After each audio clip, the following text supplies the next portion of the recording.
Take a second and just look around you. The room you're sitting in, the device you're watching this on, the colors, the sounds. You trust them, right? I mean, of course you do. You believe your eyes and ears are just faithfully recording the world exactly as it is. But what if I told you that your own mind is orchestrating a massive, continuous cover-up? Welcome to this explainer. Today, we're diving deep into the architecture of cognitive deception.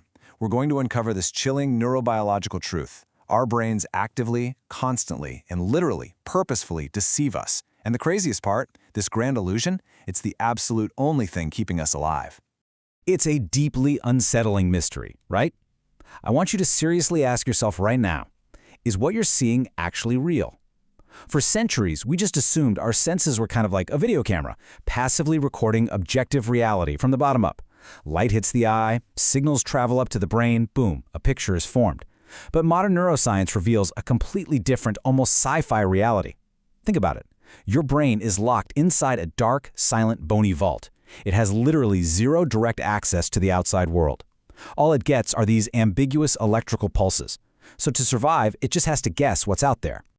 The neuroscientist Anil Seth really hit the nail on the head here. He said, "We're all hallucinating all the time. It's just that when we agree about our hallucinations, that's what we call reality." Okay, let's dive into this because this isn't just some poetic metaphor. It's hard science.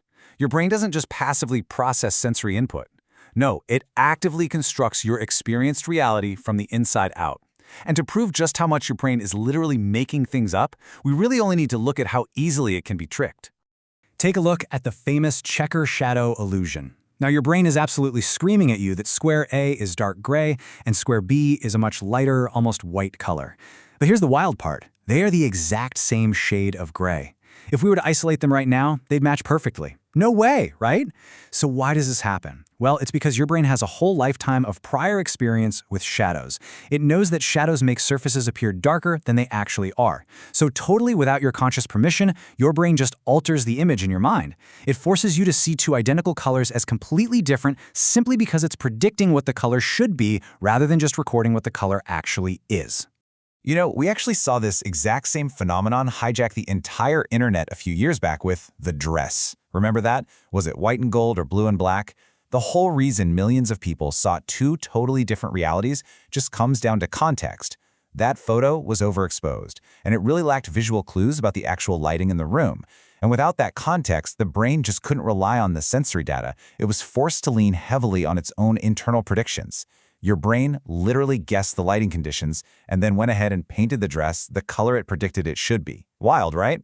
This actually brings us to the core scientific mechanism behind all this deception. It's called predictive processing. So instead of waiting for your eyes to send signals up to the brain to be interpreted, which is that bottom-up idea, your brain basically works in reverse. It's using top-down connections to constantly generate a virtual version of the world based on your past experiences, and then it sends that prediction down to your senses. The only things traveling back up to your brain are the errors. Just those tiny bits of sensory data that didn't match its guess. So your perception isn't reality at all. It's honestly just your brain's best guess.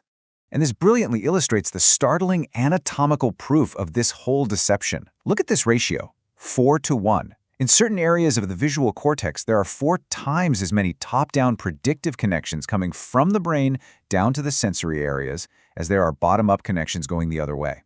I mean, the actual wiring of your head proves that your brain is way more interested in projecting its own assumptions onto the world than it is in listening to what the world actually has to say. But hey, this deception definitely doesn't stop at just what we see. It corrupts our history, too.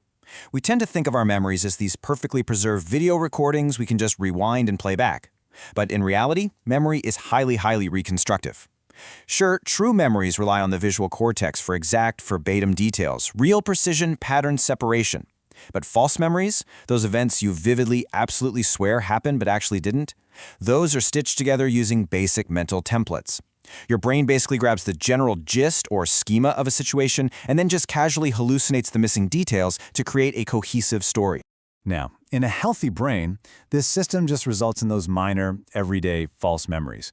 But when this system really breaks down, we see a fascinating clinical condition called confabulation. This is where patients fabricate completely fictional episodic events, but totally without any intent to deceive. They believe their stories absolutely. And this happens due to profound dysfunction in the frontal executive areas of the brain. Basically, without that internal fact-checker to self-monitor, the brain's fictional narratives just run wild, and the person accepts them as absolute truth. So, all of this leads us to the central motive of our investigation. We really have to pause here and ask, why? Why on earth would evolution, over millions and millions of years, intentionally design an organ that lies to us? Seriously, why does the brain actively trade the absolute truth for predictive fiction, optical illusions, and completely fabricated memories? Now, what's really interesting about this slide is how it breaks down dual process theory. You see, our cognition operates in two distinct modes. Type 2 thinking, that's your controlled, slow, effortful, and deeply logical thinking. It is highly accurate, sure, but it burns a massive amount of metabolic energy. Then you have Type 1 thinking, which is basically our autopilot. It's automatic, incredibly fast, very emotional, and it relies heavily on simple heuristic shortcuts. So to survive, your brain essentially has to cut corners to save energy and react instantly. It heavily relies on that Type 1 thinking, leaning into biases and quick predictions simply because calculating the perfect objective truth just takes way too much time and energy. And that exact evolutionary logic gives rise to what we call error management theory, or EMT. Think about it. When you're making a decision under total uncertainty, you can really only make two types of mistakes, a false positive or a false negative. EMT basically reveals that the brain acts like this ruthless efficiency expert. Over evolutionary time, natural selection intentionally favored decision mechanisms that are predictably biased toward the less costly error. It's a game of survival arithmetic. Your brain isn't designed to be accurate. It is literally designed to play it safe. Let's actually break down the visceral survival costs of these errors. Take the smoke detector principle. A false alarm, like say running away from a shadow because you thought it was a bear, that costs minimal energy. But a missed threat, ignoring a real predator, that results in immediate mortality. Game over. Therefore, you are biologically wired for false alarms. Or look at the descent illusion. When you're standing on the edge of a cliff, your brain intentionally makes you overestimate the height. Underestimating it could lead to a fatal fall, right? While overestimating it just makes you step back and be a little more cautious. Those biases, they aren't glitches. They are fundamental survival tools. And this evolutionary bias extends right into how we navigate the physical world. Consider the auditory looming bias. Have you ever jumped at the sudden sound of a car or a loud noise rushing up behind you? Well, your brain actually perceives approaching sounds as being physically closer to you than they objectively are. It's an acoustic illusion built directly into your nervous system. By actively deceiving you about the actual distance of that sound, your brain buys you an extra fraction of a second to dodge an approaching threat. It's pretty incredible when you think about it. Let's move to and see how this builds into the ultimate survival mechanism, the fear pathway. When a threat is detected by your eyes or ears, that sensory signal doesn't take the long scenic route up to your logical conscious cortex to be carefully analyzed. No way. It is sent directly and rapidly straight to the amygdala. The amygdala then instantly fires a distress signal down to the hypothalamus, triggering a massive unconscious surge of automatic discharge. You freeze, your heart races, and you jump completely out of the way before your conscious brain even registers what you're looking at. The data just entirely bypasses the conscious truth-seeking part of your brain. So when we pull all of these pieces together, what we are really looking at is the unified engine of survival. These illusions, the false memories, the cognitive biases, the rapid fear responses, they are not separate flaws or bugs in our mental software. Not at all. They are deeply integrated parts of a highly optimized biological engine designed to minimize metabolic cost and just keep you alive. Perception is predicting the world. Memory is schematic reconstruction. Biases are metabolic heuristics that save energy. And emotion and fear are cost asymmetrical responses that react to threats as fast as biologically possible. So the crucial point is this. The human brain does not passively mirror the objective world. It actively constructs experience reality, trading absolute accuracy for metabolic efficiency and survival. The very deceptions we've explored in this explainer today, the checker shadow illusions, the fabricated memories, the jump scares at loud noises, they are the exact, finely tuned mechanisms that ensure we wake up the next day. Your controlled hallucination is, quite literally, your armor.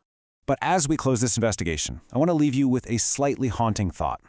If your entire neurocomputational architecture is built strictly to survive, and specifically designed not to see the absolute truth, then take a look around you one more time. What part of your reality, right in this very moment, is just an illusion? Think about that for a second. Thank you so much for joining us for this explainer, and remember, keep questioning absolutely everything you see.